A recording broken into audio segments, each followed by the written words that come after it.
इस कार्यक्रम से जुड़ रहे सभी विचारशील सज्जनों, मनुष्य ने जब से सोचना शुरू किया है तब से वो इस जगत के बारे में, संसार के बारे में और अपने जीवन के बारे में सोच रहा है। साइंस और फिलॉसफी दोनों इस प्रश्न का उत्तर खोज रही हैं कि ये जगत कैसे बन गया, क्या इसका कोई बनाने वाला है या अपने आप बना हुआ है ये, और इसका उद्देश्य क्या है।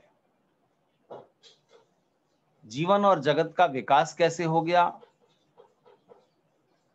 इसकी रचना किसी ने की है या ये अपने आप संयोगवश बन गया, इत्यादि प्रश्नों पर विचार चिंतन चलता आ रहा है और चलता रहेगा। वैज्ञानिकों और दार्शनिकों में बहुत सारे मतभेद बने रहते हैं और शायद वो कभी एक मत ना भी हो पाए, किंतु चिंतन के आधार पर, अनुसंधान के आधार पर जो भी तथ्य और तर्क सामने आते हैं उनमें से विचारशील मनुष्य को, बुद्धिमान मनुष्य को और सत्यग्राही मनुष्य को, जो सत्य जानना चाहता है, उसको उन सब के बीच तुलना करनी होती है और उसमें जो भी सत्य है उसको चुनना पड़ता है। सत्य और असत्य के निर्णय के लिए सबसे पहली जिस चीज की आवश्यकता होती है वो होती है जिज्ञासा, जानने की इच्छा। अगर जानने की इच्छा ही ना हो, क्यूरियोसिटी ना हो, तब आदमी कितना भी बड़ा सत्य हो या कोई भी बहुत बड़ा प्रश्न हो, उस पर सोचने के लिए या उसे जानने के लिए इच्छा ही नहीं करता, तो उसको कितना भी समझाओ, कुछ भी बातें कहो, वो उससे उदासीन रहता है। तो सबसे पहली शर्त जिज्ञासा है। इसके बाद जरूरी चीज है पूर्वाग्रह से मुक्ति। आप सोचना शुरू करें, जानना शुरू करें, विचार और चिंतन शुरू करें, लेकिन जो आप पहले से मानते हैं उस पर आपका आग्रह नहीं होना चाहिए। अगर आप पहले से किसी विचार को हठपूर्वक सत्य मानते हैं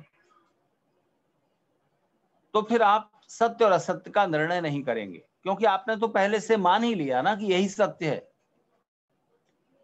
तो हठ और दुराग्रह सत्य प्राप्ति के मार्ग में सबसे बड़ी बाधा है। इस जगत के बारे में, संसार के बारे में बहुत तरह के विचार हैं। उनमें से दो विचार एक्सट्रीम पर हैं। एक विचार को मानने वाले लोगों की संख्या ज्यादा है, जो ये मानते हैं कि ये संसार ही परम सत्य है और इस संसार के, इस जड़ जगत के अलावा कुछ नहीं है। ये संसार और इस संसार के सुख ही एकमात्र सत्य है।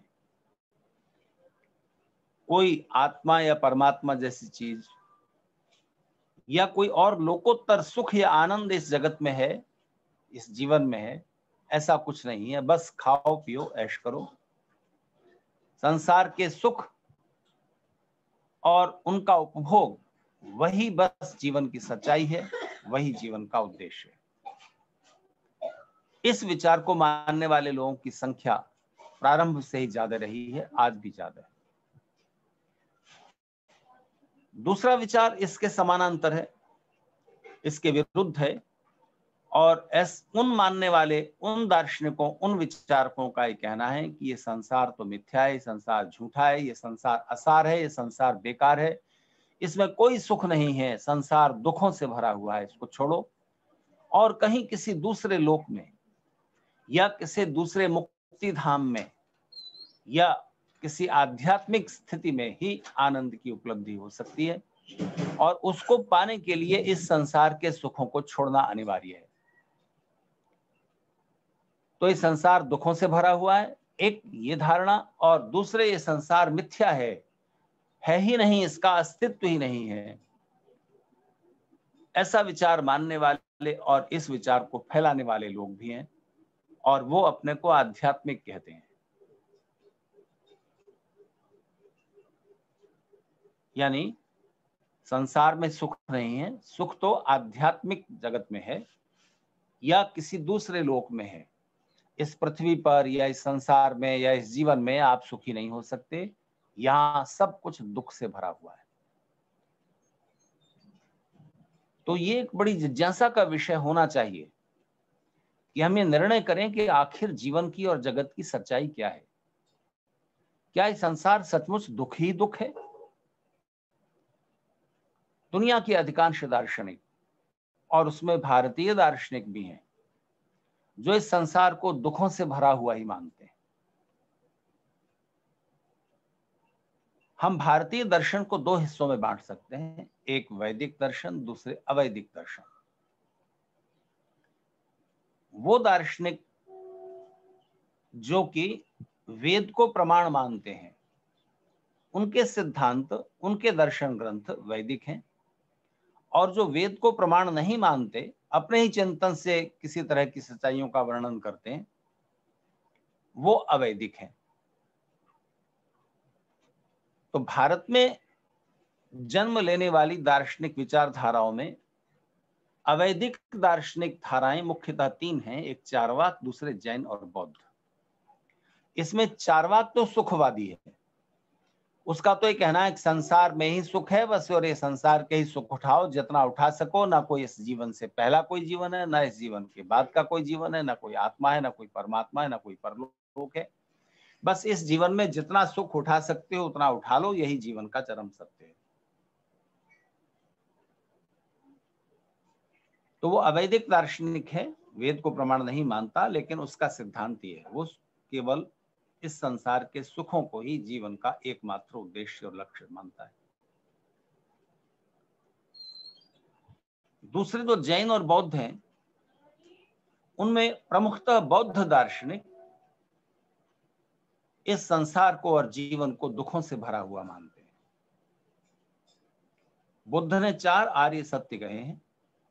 दुख है, दुख का कारण है, दुख निवृत्ति के उपाय हैं और दुख की निवृत्ति है।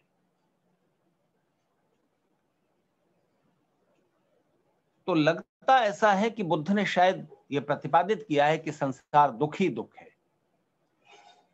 लेकिन अगर आप इन 4 आर्य सत्यों पर विचार करें, ये संसार, ये जीवन दुख है, यहां पर दुख है, दुख का कारण है, दुख का निदान है और दुख की निवृत्ति है, तो आप इसके समानांतर ये भी तो कह सकते हैं ना कि संसार में सुख है, सुख प्राप्ति का कारण है, सुख प्राप्ति के उपाय हैं और सुख की प्राप्ति है। क्या आप सुख की प्राप्ति होता हुआ नहीं देखते? संसार में सुख नहीं मिलता क्या आपको? जीवन में जरा भी सुख नहीं मिला है? आप ही बताइए, अपने अनुभव से बताइए, जो लोग भी सुन रहे हैं, और किसी से भी पूछिए कि क्या आपको जीवन में, अपने जीवन में दुख ही दुख मिला है? अपने जीवन के सारे सुख और दुखों को ईमानदारी से कैलकुलेट कीजिए, उनकी गणना कीजिए, तुलना कीजिए, तो आपको क्या लगता है कि इसमें दुख ही दुख है?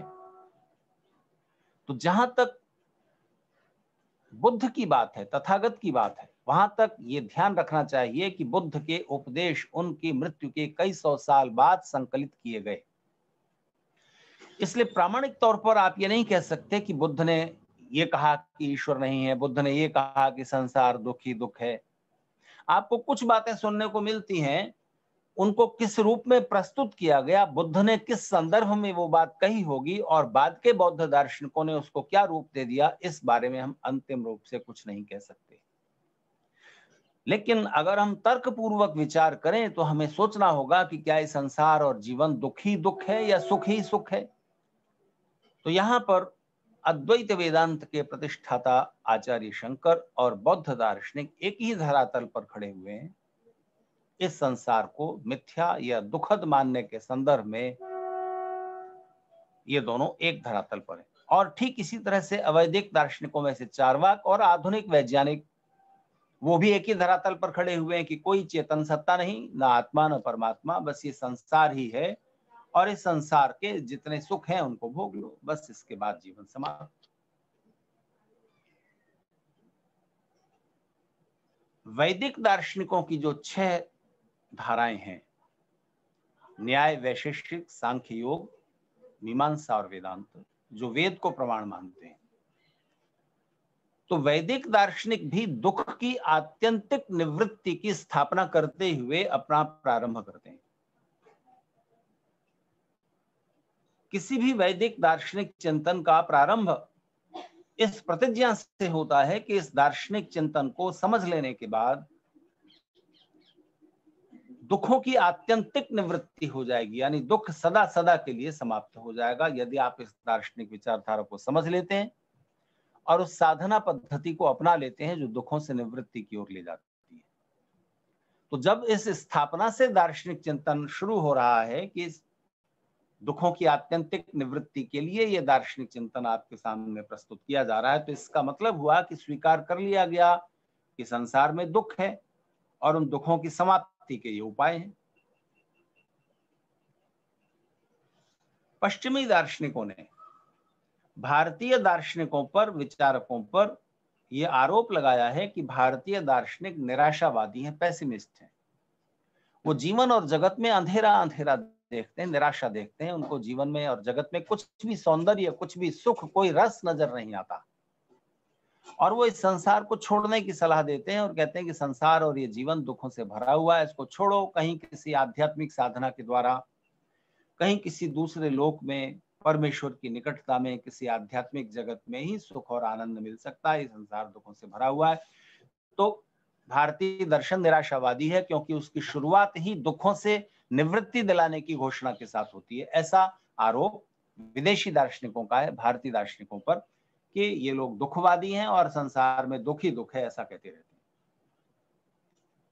आप योग दर्शन की इस स्थापना से परिचित होंगे, सर्वमेव दुखम विवेकिना। विवेक जब हो जाता है तो विवेकी व्यक्ति के लिए संसार में और जीवन में सब कुछ दुख ही दुख है, ऐसा कहा गया है। तो क्या विदेशी दार्शनिकों का आरोप ठीक है? मैं आपसे कहना चाहता हूं कि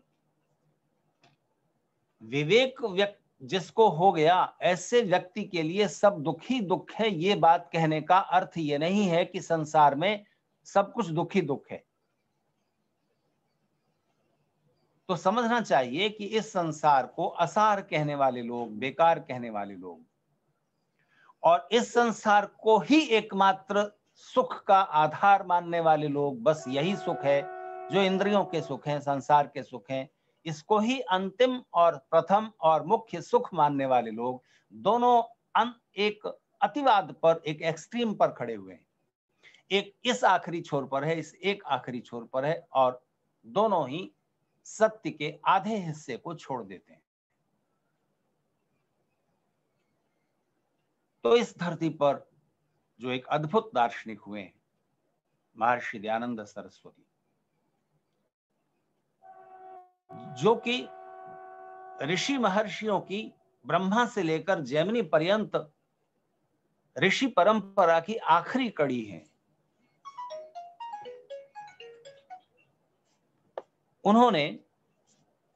उन्होंने ऋषियों की परंपरा को ध्यान में रखते हुए इसका एक समन्वय प्रस्तुत किया है। और अगर आप ध्यान दें तो ऋषि दयानंद की स्थापना यह है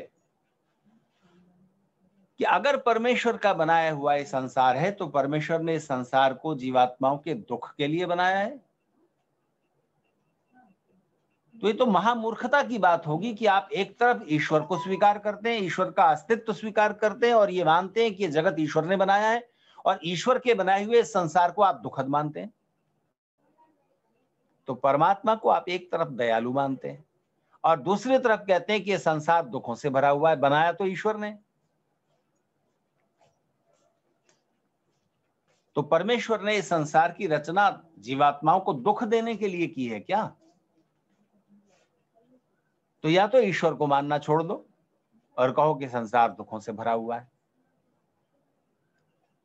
अगर आप ईश्वर को भी मानते हैं और फिर कहते हैं कि संसार दुखों से भरा हुआ है, तो यह बात समझ में नहीं आ सकती।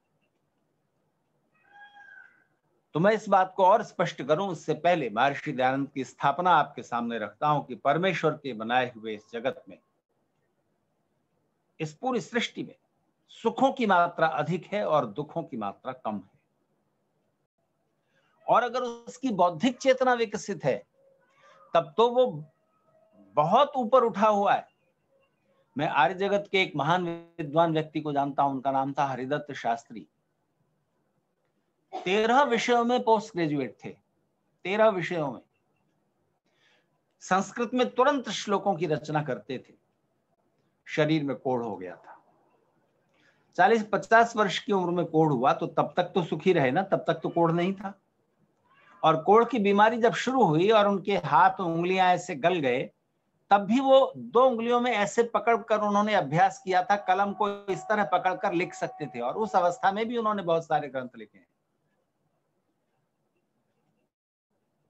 तो अगर आप इस जीवन में सुखों को ढूंढने निकले तो सुख इतना है कि जीवन छोटा पड़ जाता है। एक एक इंद्रिय का सुख इतना है, इतना विस्तृत फैला हुआ है। आप आंखों से इतने इतने सुंदर दृश्य देख सकते हैं कि उन सुंदर दृश्यों की संख्या और मात्रा इतनी अधिक है कि जीवन छोटा पड़ जाएगा, आप सारे सुंदर दृश्य देख नहीं सकते। इतना सुंदर संगीत है जगत में, इतनी सुंदर संगीत रचनाएं हैं कि आप रोज एक नई संगीत रचना सुने, जीवन छोटा पड़ जाएगा, पर आप पूरा संगीत सुन नहीं सकते। खाने पीने की इतनी तरह की चीजें हैं, महाराष्ट्र के व्यंजन अलग तरह के, गुजरात के अलग तरह के, दक्षिण भारत के अलग हैं, उत्तर भारत के अलग हैं, विदेशों के अलग हैं, नमकीन, मीठे, चटपटे, कितनी कितनी तरह के, और रोज एक नई डिश तैयार हो जाती है हर क्षेत्र में। खाने पीने की इतनी नई नई चीजें हैं, रोज आप एक नई चीज खाओ, जीवन छोटा पड़ जाएगा। वो खाने पीने की चीजें खत्म नहीं होंगी। रोज एक नई सुगंध लगाइए, इतने परफ्यूम, इतने सेंट, इतनी सुगंधित चीजें हैं कि रोज एक नई सुगंध सूंघिए, वो जीवन छोटा पड़ जाएगा और सुगंधें समाप्त नहीं होंगी। एक एक इंद्रिय का सुख इतना विस्तृत है, इतना विस्तृत है। तो संसार में सुखों की मात्रा अधिक है, दुखों की मात्रा हमेशा कम है। महर्षि दयानंद की स्थापना है। और जो महर्षि दयानंद की बात है वो उनकी कोई कल्पना प्रसूत बात नहीं है। ऋषि दयानंद जो भी कहते हैं वो वेद सम्मत होगा, तर्क सम्मत होगा, ऋषियों की परंपरा से जुड़ा हुआ, यानी पूरी ऋषि परंपरा उस बात को मान रही होगी। ऋषि दयानंद उससे विरुद्ध नहीं कहेंगे। और वो व्यवहार सम्मत होगा, वेद सम्मत, ऋषि सम्मत, विज्ञान सम्मत, तर्क सम्मत, और व्यवहार में उतार कर देख लो, व्यवहार सम्मत। ऋषि दयानंद की बात इन चारों पांचों स्तरों पर बिल्कुल खरी उतरेगी। आप एक एक बात की परीक्षा कर लीजिए और ध्यान दीजिए, ये दावा, ये चैलेंज, इस बात को चुनौती के साथ केवल एक आर्य विद्वान कह सकता है ऋषि दयानंद के बारे में। किसी और धर्माचार्य के बारे में ये घोषणा करके देखो, 1000 बातें निकलेंगी मूर्खता से भरी हुई, तर्क के विरुद्ध, विज्ञान के विरुद्ध, व्यवहार के विरुद्ध।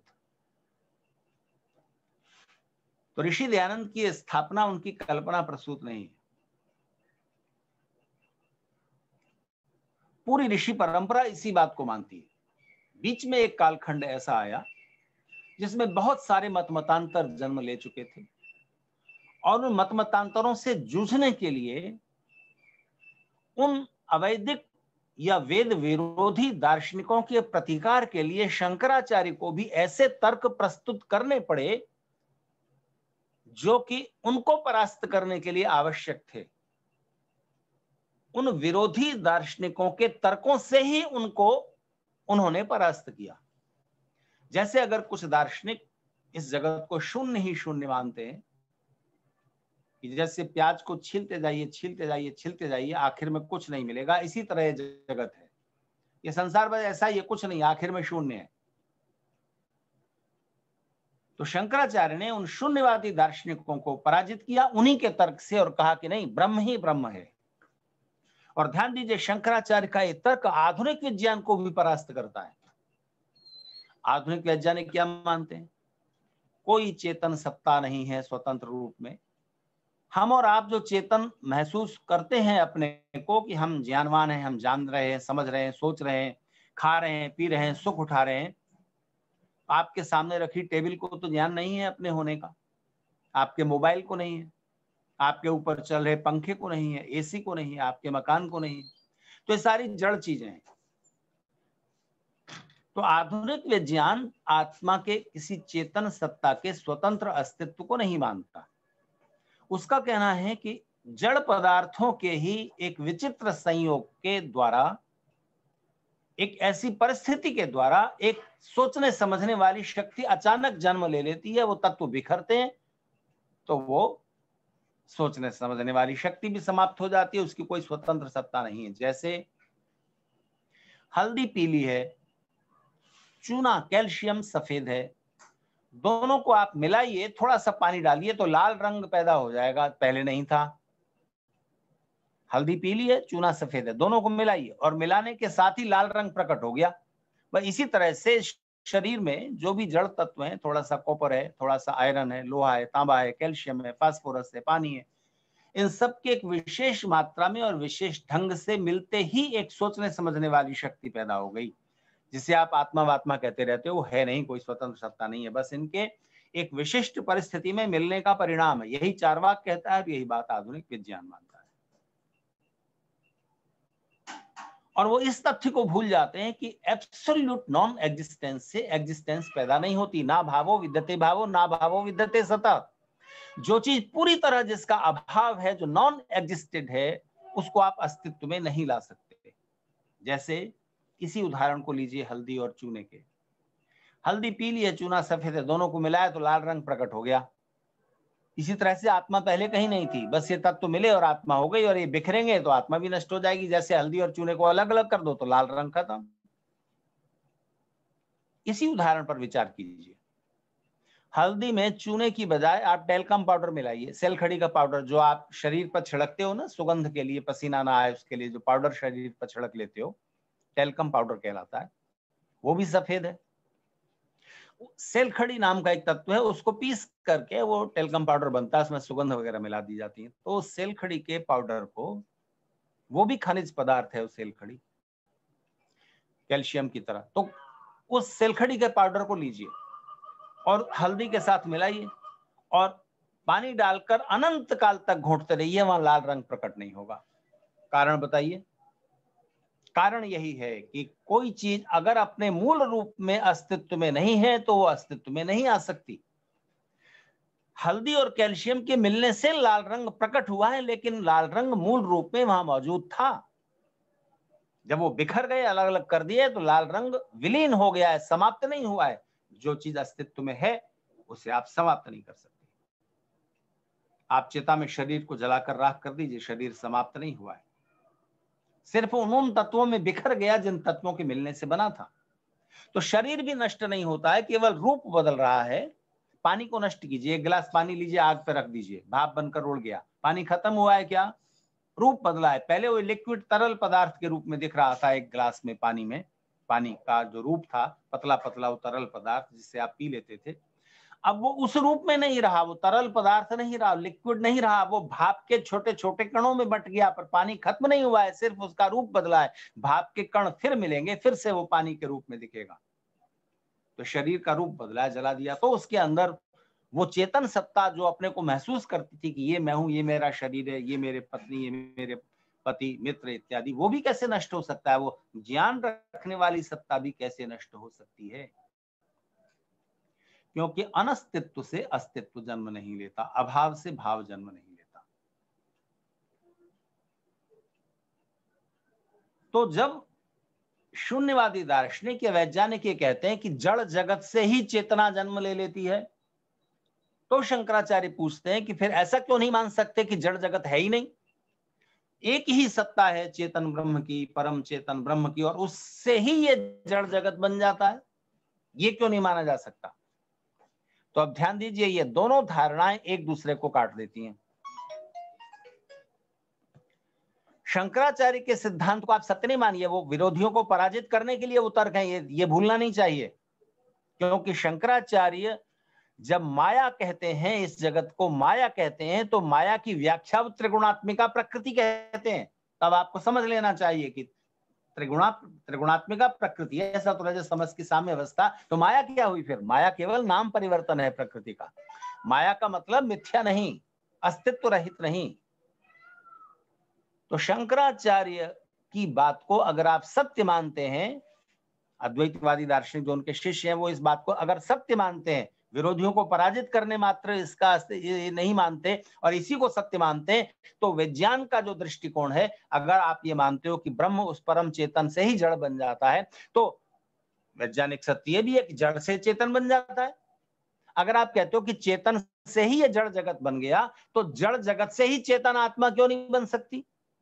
बात कट गई ना। ठीक इसी तरह से अगर वैज्ञानिक ये कहते हैं, अगर वैज्ञानिक ये कहते हैं कि जड़ जगत से ही चेतना बन जाती है, तब फिर वैज्ञानिकों से भी पूछा जा सकता है इसी तर्क के आधार पर कि फिर ये भी हो सकता है कि चेतन से जड़ बन गया हो। तुम कहते हो जड़ से चेतन बन गया, हम कहते हैं चेतन से जड़ बन गया, क्या कहेंगे आप? तो ये दोनों बातें परस्पर विरुद्ध हैं और दोनों एक दूसरे को काट देती हैं, इसलिए दोनों असत्य हैं। सत्य क्या है? सत्य यह है कि यह संसार मिथ्या हो सकता है, अस्तित्व रहित नहीं है। इसका मतलब यह नहीं है कि अस्तित्व रहित है, इसका मतलब सिर्फ यह है कि जैसे आप नदी पार करना चाह रहे हैं, किसी रिवर, किसी नदी के पार जाना चाह रहे हैं इस किनारे से उस किनारे तक, तो नाव में बैठकर जाएंगे। नाव सत्य है कि असत्य है? नाव का अस्तित्व है ना, नाव में बैठकर के आप पार गए, लेकिन जब आप उस किनारे पर पहुंच गए, तो उस किनारे पर पहुंचने के बाद नाव आपके लिए मिथ्या हो गई, व्यर्थ हो गई, अस्तित्व रहित नहीं हो गई। किसी दूसरे को वो नाव इस किनारे से उस किनारे तक ले जाएगी, फिर उस किनारे से इस किनारे तक किसी को लाएगी, पर जो पार हो गए उनके लिए अब नाव व्यर्थ हो गई। बात इतनी सी है। जब कहा जाता है सर्वमेव दुक्खम विवेकिनः, तो इसका अर्थ ये नहीं होता कि संसार दुखों से भरा हुआ है। इसका मतलब ये होता है कि जिनको विवेक हो गया उनके लिए संसार के सुख भी दुख जैसे हो जाते हैं। जैसे मैं आपसे एक सवाल करता हूं, एक कप चाय में 1 चम्मच चीनी डालिए, तो 1 चम्मच या 2 चम्मच चीनी पड़ी हुई चाय मीठी है कि फीकी? बोलिए, अपने मन में बोलिए, सोचिए। 1 कप चाय में 2 चम्मच चीनी डाल दी, वो चाय फीकी है कि मीठी? आप कहोगे मीठी। नहीं, तात्विक उत्तर नहीं है, सत्य है ये उत्तर, लेकिन और जरा गहरे सोचिए। अगर आप उस चाय को जिसमें 2 चम्मच चीनी पड़ी हुई है नमकीन खाकर पियोगे तो वो मीठी लगेगी, और रसगुल्ला खाकर पियोगे तो रसगुल्ला खाकर पीने के बाद चाय फीकी लगेगी। क्यों? क्योंकि आपने ज्यादा मिठास चख ली, ज्यादा मिठास ले ली, और जीभ में अभी उस ज्यादा मिठास का प्रभाव विद्यमान है, तो रसगुल्ला खाकर जब आप चाय पीते हो तो चाय फीकी लगती है कि नहीं लगती है? ठीक इसी तरह से जिन्होंने परम आनंद की अनुभूति कर ली, उनको संसार के सुख फीके लगते हैं। जिसने ईश्वर के आनंद की एक झलक भी पाली ना, उसको पूरी धरती का सम्राट बना दो, उसे वो साम्राज्य का सुख बेकार लगेगा। क्योंकि सम्राट हो जाने का सुख क्या है? कुछ सुख नहीं है, अहंकार की तृप्ति का सुख है। मैं सम्राट हूं पूरी धरती का, सिर्फ अहंकार की तृप्ति का सुख है। और जिसने ईश्वर के आनंद की झलक पाली, वो तो अपने को ब्रह्मविद ब्रह्मैव भवति, वो ब्रह्म जैसे आनंद का अनुभव कर रहा है। उसको इस संसार का, इस धरती का सम्राट बनने में क्या सुख मिलेगा? उसको जो भी इंद्रिय जन्य सुख है वो फीके लगेंगे। ठीक ऐसे ही, बल्कि दुखद लगेंगे। ठीक ऐसे ही जैसे गुलाब की एक पंखुड़ी लीजिए या रुई का एक फाहा लीजिए, गाल पर टच कीजिए, गाल पर उसे छुआएंगे तो बड़ा सुखद लगेगा, वो स्पर्श बड़ा कोमल लगेगा, बड़ा अच्छा लगेगा। और वही रुई का फाहा या गुलाब की पंखुड़ी आंख में छुआ दीजिए तो आप तिलमिला उठेंगे दर्द से। आप मेरा व्याख्यान सुन रहे हैं, आपकी कुछ सोचने समझने की क्षमता है और इतनी बातों की कुछ बैकग्राउंड है, तो आप इसमें रस ले रहे हो।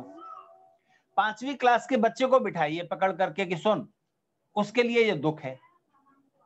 और मेरे सामने आप, जो बच्चा कार्टून फिल्म देख रहा है और उसमें बड़ा रस ले रहा है, मुझे आप बिठा दो टीवी के सामने के कार्टून फिल्म देखो, ये चूहा बिल्ली को पकड़ रहा है, बिल्ली ऐसे भाग गई, ये बच्चे देखते हैं ना, आप देखते होंगे। बच्चों को अच्छा लग रहा है, आपको भी अच्छा लगता है क्या? क्यों? क्योंकि आपका स्तर, आपके ज्ञान का स्तर, आपकी रुचि ज्यादा विकसित हो गई है। बच्चों के खेल आपको अच्छे नहीं लगेंगे। बंगाल में चुनाव हो रहे हैं, आसाम में चुनाव हो रहे हैं, महाराष्ट्र में बहुत सारी राजनीतिक उठापटक हो रही है। इसमें कोई 5वीं क्लास में पढ़ने वाला बच्चा रुचि लेता है टीवी में और न्यूज चैनल में? वो आपकी रुचि का विषय हो सकता है। और बच्चों के जो कार्टून फिल्म दिखाने वाले चैनल हैं उनको आप कभी नहीं खोलते, उसमें आपको रस नहीं आएगा। तो ये स्तर का अंतर है। तो जिसने जीवन की साधना से, आध्यात्मिक साधना से अपना टेस्ट, अपना रस विकसित कर लिया है और जिसको ईश्वरीय आनंद की झलक मिल गई है, उसके लिए संसार असार हो जाएगा। वो कह सकता है कि ये संसार मिथ्या है, अस्तित्व रहित नहीं कह सकता कि संसार का अस्तित्व ही नहीं है। इन दो बातों का अंतर समझना चाहिए। तो ये संसार व्यर्थ नहीं है, ये संसार सुखों से भरा हुआ है और परमेश्वर ने इस संसार की रचना सब जीवात्माओं के सुख और आनंद के लिए की है। ध्यान रखिएगा इस बात को। संसार के ही पदार्थों का उचित उपयोग आपको सुख की प्राप्ति कराएगा और संसार के ही पदार्थों का धर्मपूर्वक अर्जन और धर्मपूर्वक उनका उपभोग और सदुपयोग, उनको पुण्यों में बदलने की प्रक्रिया आपको आनंद की ओर ले चलेगी। इसलिए संसार से भागने की जरूरत नहीं है, वो एस्केपिज्म है, वो पलायनवाद है। जो ये कहते रहते हैं संसार छोड़ो, संसार बेकार है, जाके कहीं हिमालय की गुफाओं में बैठ जाओ, नहीं। आधुनिक सभ्यता ने हमें एक दूसरी गलत विचारधारा सौंप दी। उन्होंने एक ऐसा नरेशन बनाया है, उन्होंने एक ऐसी विचारधारा को मन में बिठाया है कि ये दुनिया बस एक बाजार में बदल गई है, सब कुछ बिकाऊ हो गया है, सब कुछ बेचने के लिए और ये दुनिया उनकी नजर में बस लेन देन की मंडी है। आपको जो कुछ मिलेगा उसका मूल्य चुकाना पड़ेगा। तो आप कुछ बेचते हैं, कुछ खरीदते हैं, बस यही चलता रहता है। इस बात में सच्चाई है। आपको जो कुछ मिलेगा इस जगत में उसकी आपको कीमत चुकानी होगी। परमेश्वर ने फ्री क्या दिया है बताइए जगत में? क्या फ्री मिला है हमको, आपको क्या फ्री मिला है?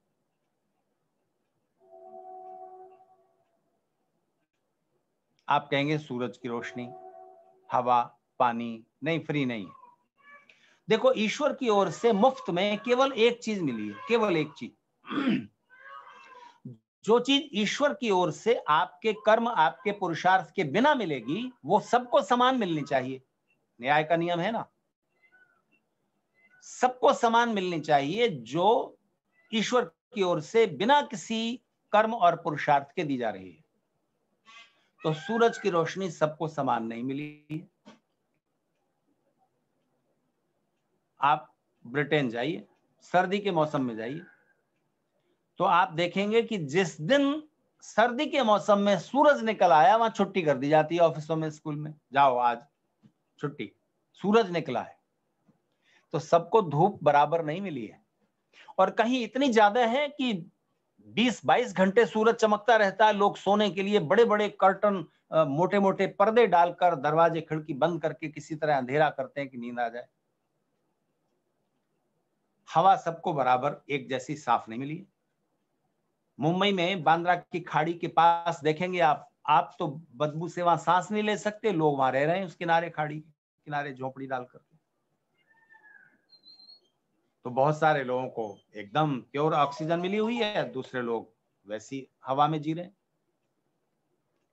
पानी सबको समान नहीं मिला है। तो जो चीज समान, जो चीज हमारे कर्म और पुरुषार्थ के बिना मिल रही है वो समान है, वो एक ही मिली है, वो एक ही है, परमेश्वर की ओर से सबको मिल रही है, लगातार मिल रही है, समान रूप से मिल रही है और हम उसे लेते नहीं। अक्सर हम उसे लेने से रिजेक्ट कर देते हैं।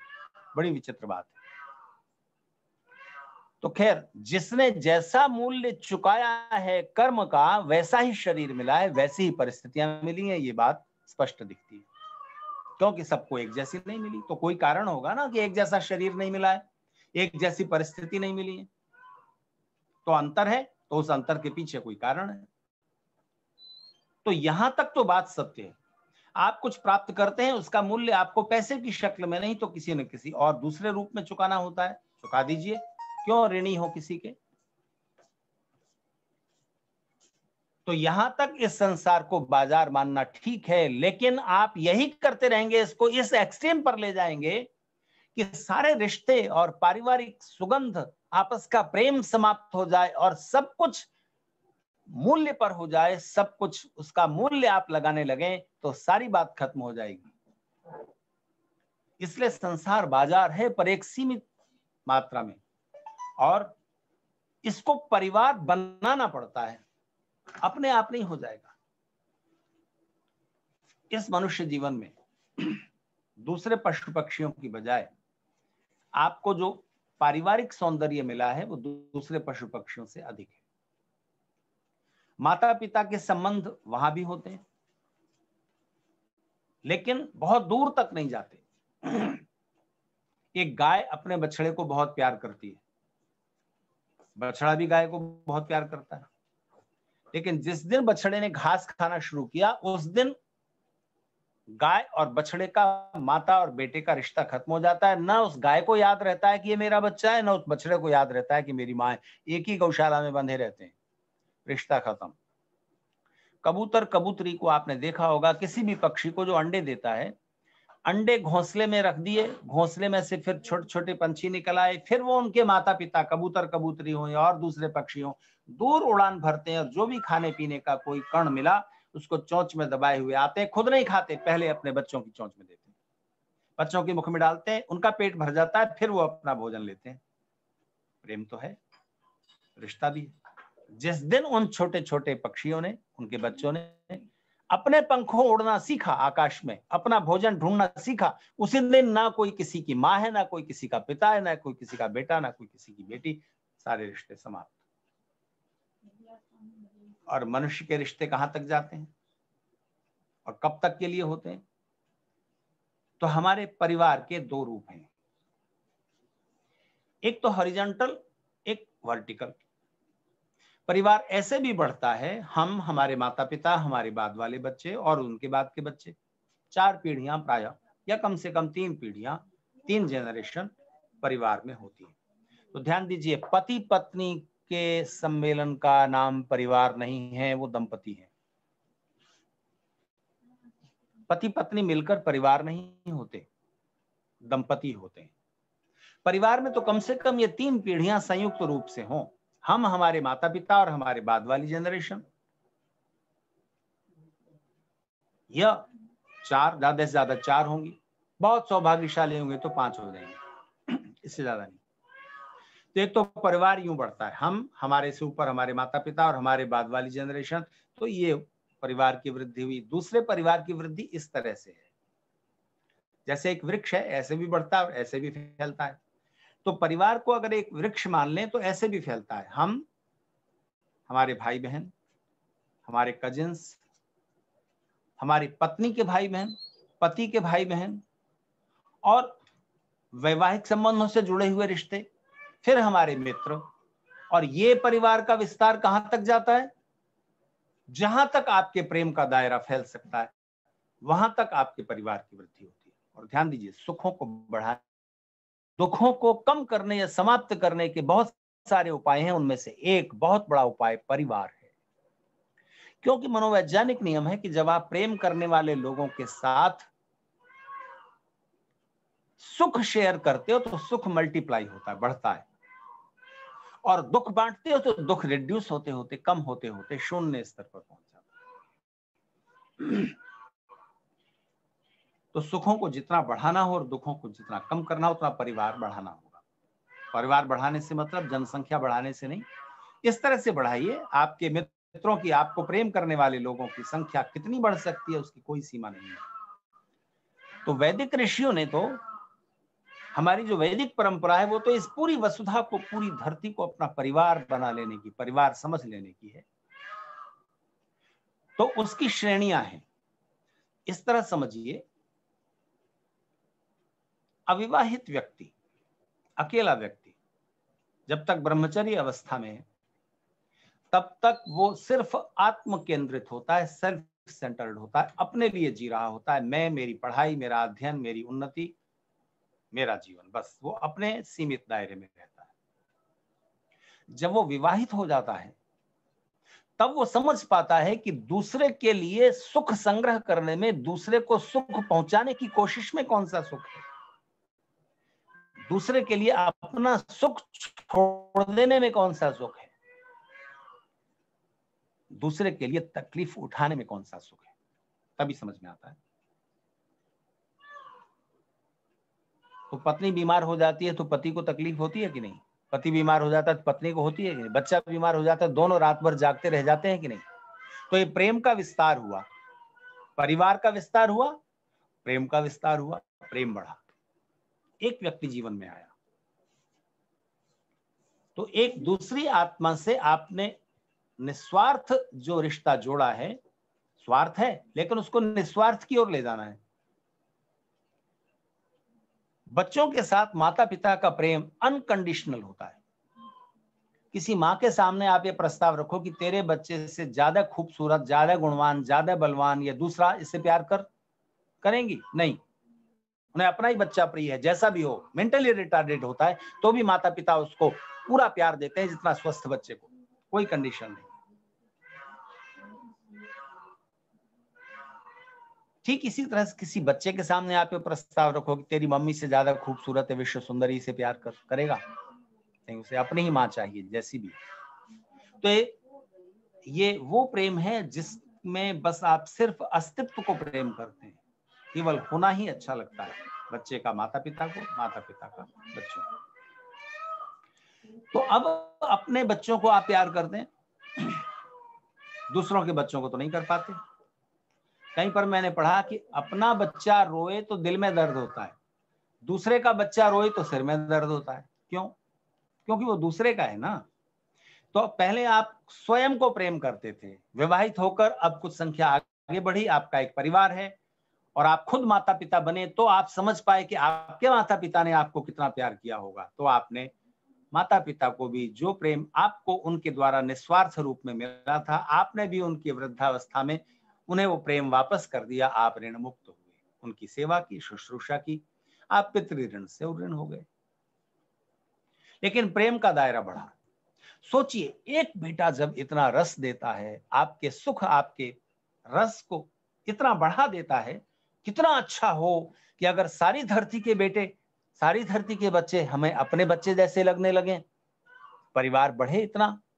यस्मिन् सर्वाणि भूतान्यात्मैवा भूत विजानता तत्र को मोह कः शोक एकत्वम् अनुपश्यता। सारी धरती, सारी वसुधा, सारे प्राणी हमारे परिवार जैसे हो जाएं, ऐसा कैसे हो सकता है? क्रमशः होगा। ब्रह्मचर्य से गृहस्थ में आए, फिर गृहस्थ से वानप्रस्थ में आए। तो अपने बच्चों को छोड़ दिया आपने पीछे, और गुरुकुल में, उस वानप्रस्थ आश्रम में दूसरों के बच्चे हैं। हर बच्चे में आपको अपने ग्रैंडसन की झलक दिख रही है, मेरे पोते जैसा। और उधर जो जिनको आप छोड़ आए हैं, आपके युवा बेटे, उन्हें हर बुजुर्ग में अपना पिता देखने लगा है। ये प्रेम का विस्तार है। ऋषियों ने एक सुंदर जीवन शैली हमें सौंपी है, जिसको हमने छोड़ दिया, तोड़ दिया, छिन्न भिन्न कर दिया। और जब आप वानप्रस्थ आश्रम से भी ऊंचे उठ गए, एक प्राणी मात्र में आपको अपने आत्मा जैसी ही आत्मा का एहसास होने लगा, और प्रेम का विस्तार ये हो गया कि उस दायरे में हर प्राणी समा गया। वो जो वेद का मंत्र मैंने आपके सामने प्रस्तुत किया, आत्मैवा भूत विजानतः, मेरे जैसी ही आत्मा सब प्राणियों के अंदर है, यह एहसास मनुष्य को विराट बना देता है। आप उस विराट स्तर को छू पाते हैं और आपका अहंकार तृप्त हो जाता है। आप धरती का सम्राट होकर अहंकार की वो तृप्ति नहीं कर पाएंगे जितना कि हर प्राणी में आप अपने जैसी चेतना महसूस करने लग गए। तो आप उतना प्रेम करने की स्थिति तक न भी पहुंच पाए,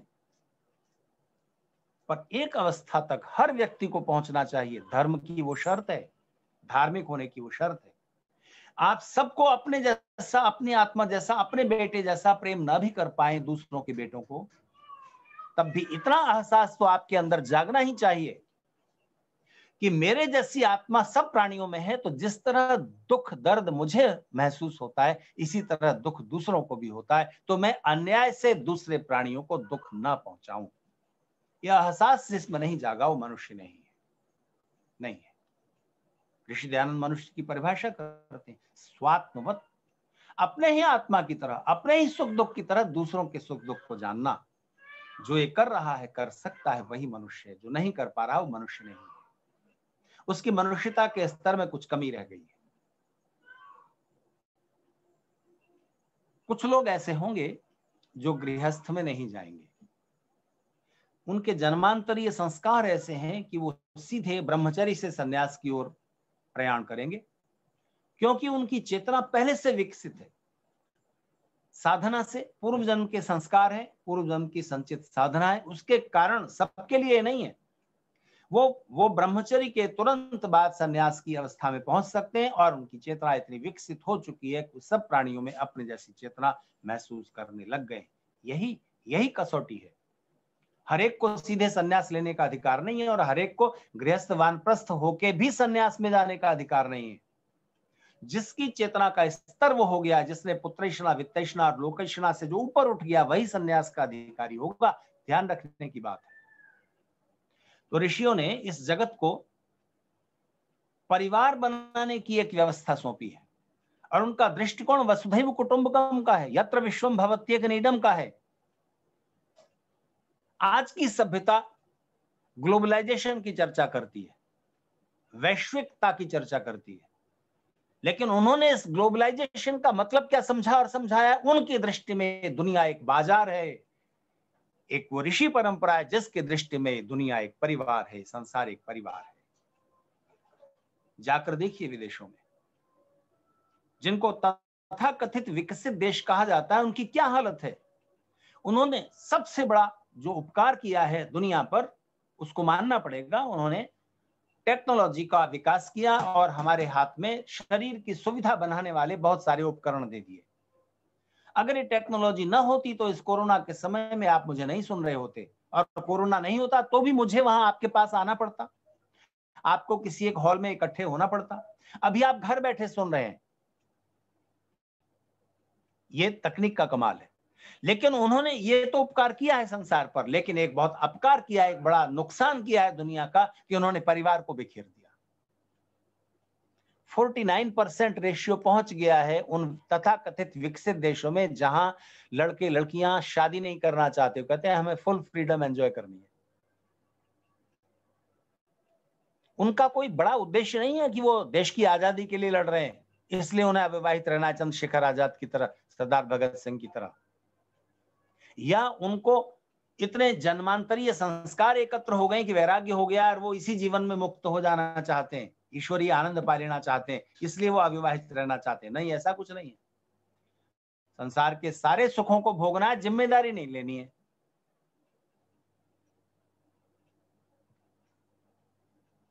तो अमेरिका में, विदेशों में, उन विकसित देशों में पैदा हुआ हर एक बच्चा अपने असली मां या असली पिता के प्रेम से वंचित रह जाता है। 2-3-4 साल में डिवोर्स। उसका परिणाम है एबनॉर्मलिटी। मन तरह तरह के कॉम्प्लेक्स से भरा हुआ रह जाता है। तो 40% लोग अपने काम पर निकलने से पहले एंटी डिप्रेशनल टैबलेट लेकर निकलते हैं। इसको आप विकास कहोगे?